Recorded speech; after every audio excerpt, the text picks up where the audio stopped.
Hey listeners, this is Mindful Talks podcast.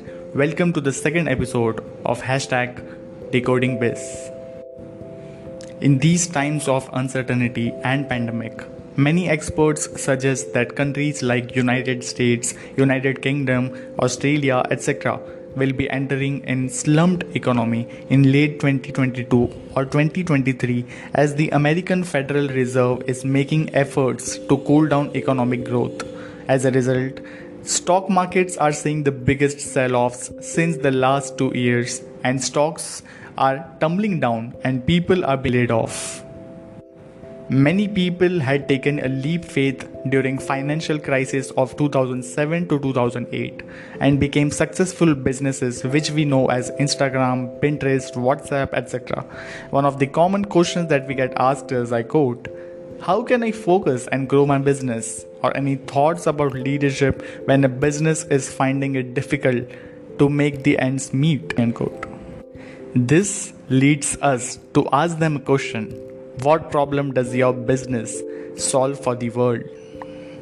We humans always have some of the basic needs that people try and achieve in order to move up the ladder in social status, emotional health, and become a complete person. In 1943, an American psychologist named Abraham Maslow published a paper to understand what people need and how their needs differ. Any business is profitable only when there is demand and supply of goods, services, and products, and understanding the psychology of users is needed before you are on your way to success. Now you guys must be thinking that how does Maslow's law help businesses and startups? Just like every human being is unique in terms of biology, work, appearance, etc., every business is also unique. If we combine Maslow's hierarchy of needs and startups, we get to know that businesses work like humans only, with needs, wants, and so on.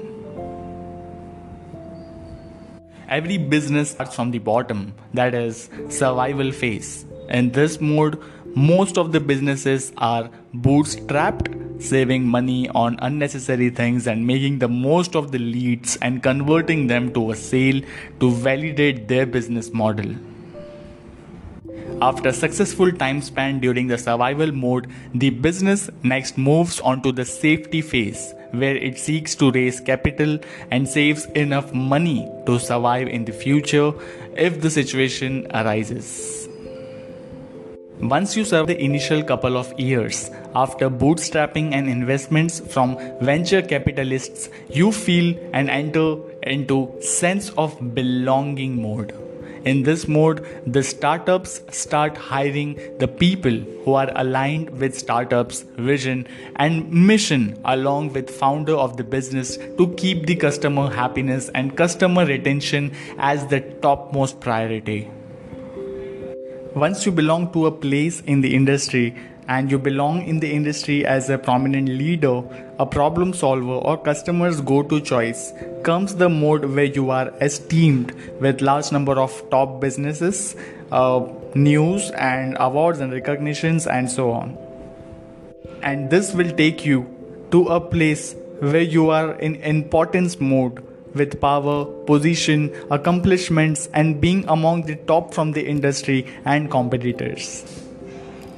What's important after being recognized as the important startup in the industry and becoming a leader, now comes the responsibility of thinking on larger issues of the world and see how your business is making a difference on the planet among the various communities of the world and how it is impacting the daily lives of the customers. This is where you retrospect about how you have covered the journey from survival to what we call this stage where you are at a very self-actualization. Okay, so now that we have established different modes of Maslow's hierarchy, you must be thinking that you don't understand how does it apply to startup owners specifically.